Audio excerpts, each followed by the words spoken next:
YouTube, Mr. Yu-Gi-Oh 5 here with a different video from what, if you've seen my update video, which is probably going to go up before this. I'm making new videos now, so this is going to be the first string of videos that's new. It's a deck profile for my 6 Samurai deck, so let's get started. Grandmaster of the 6, we're starting off with that. I mean, it's a heavy hitter, 21, well not that heavy, it's 2100s, but it's average, and it costs nothing to get out, so I mean, it can't hurt if it costs nothing and it's 2100. So, I run a Zanji, I run an Inishi, I almost forgot his name. I run 3 Kazans. I run a hand. I run 3 Kagekis. 2 Kagemushis. Or I should say 3. Sorry, my deck's kind of out of it now. 2 Elders. Now, the Elders help me search for stuff. And the others help me like special summon, bring out the other cards I want, like my synchro cards, like my Shiens, stuff like that. So it's really balanced in my opinion for what it is. So let's move on to the spell cards. I run 2 MSTs because it's, I mean, who doesn't nowadays? It's really kind of necessary.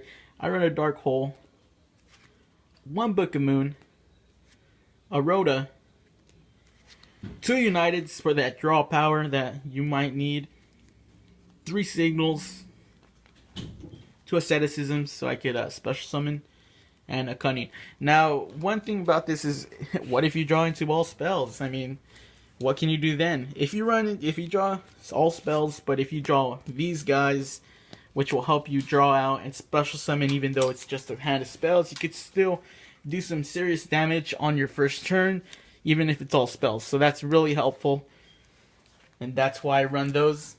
So let's move on to the traps. I run 1 Torrential, 1 Bottomless, a Draining Shield. I run 2 Mirror Forces, kind of meta, no. 3 Dark Bribes, because, you know, who doesn't?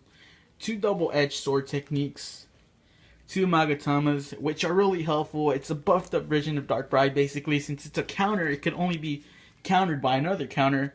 And it also helps you protect your monsters that are on there. It just doesn't help protect 6 Sams.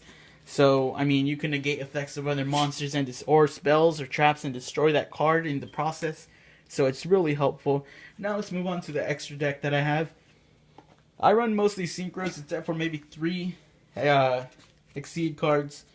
I run 1 Stardust, I run a Spark, I also run 1 Colossal Fighter, a Crimson Blader, a Barkion, a Catastor, Iron Chain, Librarian, Shien, which is, you know, who doesn't? This is basically, you're going to find that in every deck of these.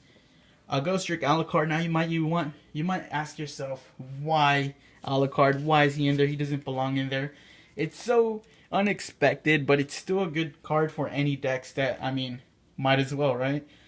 I run 1 Amaterasu and a Bujinte? I'm not sure how to pronounce that yet, but I mean, these are really helpful. Now, this is a fun deck. You might be like, oh, you're a noob, you don't run this and that, but I mean, I make this for fun. I don't make this to, you know, go into super serious MLG, YCS, league tournaments. No, but I run this in my locals, and so far in my area it's beating Noble Knights, Bujins, Evil Swarms, and Mermails, and I'm barely testing it out. I tested it out last week, and in my opinion, a deck that you really didn't put that much money into. It's a low tier deck, and it's a really fun deck, and if you could beat those decks, it's good in my book. But yeah, that's my first deck profile. Hopefully I didn't do too bad. But see you guys next time. This has been Mr. Yu-Gi-Oh 5. Peace.